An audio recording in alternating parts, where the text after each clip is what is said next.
Vous êtes toujours dans Lex Inside. J'ai le plaisir de recevoir Patrick Ramon, secrétaire général d'Auguste et Debouzy, pour parler du think tank lancé par le cabinet AD Positive. Patrick, bonjour. Bonjour.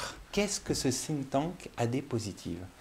Alors, ce think tank, c'est un cercle de réflexion qu'Auguste Debouzy vient de lancer. C'est un cercle de réflexion autour de tous les enjeux juridiques de la transformation positive de l'économie. Ça veut dire quoi?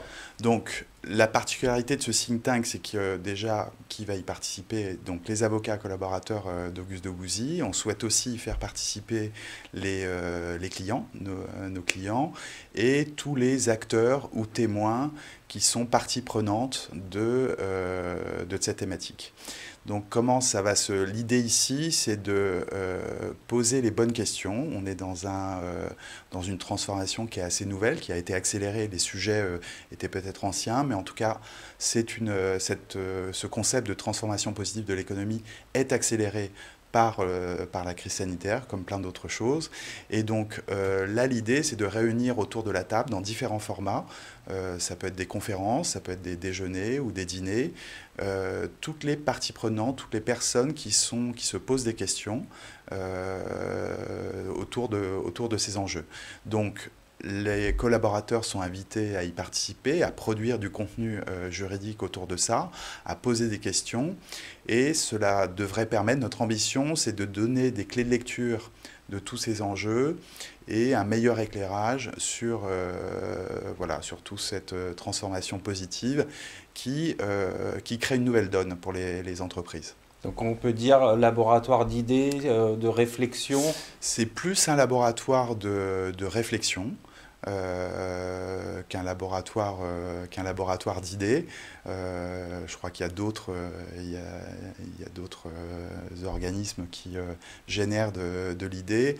Là, c'est plutôt en fait de la réflexion et évidemment sur les enjeux juridiques, parce qu'il y a des nouvelles thématiques qui se dessinent. Pour préparer ce think tank, on a interrogé l'ensemble de nos associés, donc il y a quelques mois, sur ces thématiques. Donc nos associés sont en contact permanent avec les entreprises que nous accompagnons et on voit déjà des thèmes se dessiner, des sujets de préoccupation, comme par exemple les critères extra-financiers qui concernent les entreprises. Les entreprises ne sont plus notées, ne vont plus être notées selon les mêmes critères. Ces critères ne sont pas encore définis.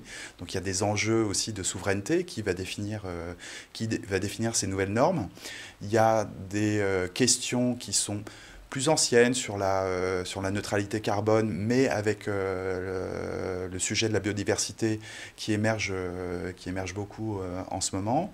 Il y a tout ce qui tourne autour de la finance verte, où les fonds, on voit bien que les fonds vont définir des politiques d'investissement différentes qu'auparavant. C'est-à-dire qu'en fait, ils vont analyser les entreprises et les projets avec des nouveaux critères, avec notamment quel est l'impact du projet, quel est l'impact environnemental, quel est l'impact social et quelle est la gouvernance et l'éthique qui est sous-jacente de ces projets. Donc ça veut dire que pour les entreprises, les États qui souhaitent se financer, il y a forcément des transformations à apporter.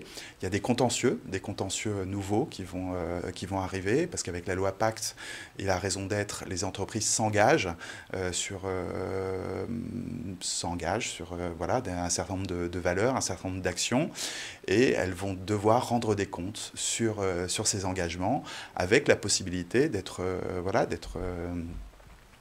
mis face à leurs responsabilités. Donc voilà, c'est une transformation qui touche vraiment beaucoup de choses. Ça va bien au-delà de l'écologie et de l'environnement. C'est vraiment tout le modèle de l'entreprise qui n'est pas modifié sur ses fondamentaux, c'est-à-dire que l'entreprise reste une machine économique qui doit produire de la richesse, mais la manière de produire cette richesse est modifiée. C'est-à-dire que maintenant, on va analyser son impact. Pour finir, quelles sont les actions qui vont être menées? Ça peut donner lieu à des livres blancs, il y aura des événements, j'imagine?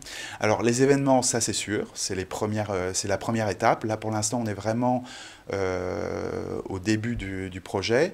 Donc d'abord, c'est d'aller à la rencontre, de discuter et d'échanger encore une fois, avec tous les acteurs touchés par cette transformation positive. Il est possible ensuite qu'on produise du contenu contenu. Mais là en fait on aborde ce projet avec pas mal d'humilité, en d'abord suscitant l'échange. Merci Patrick Ramon d'être passé sur notre plateau. Merci beaucoup Arnaud.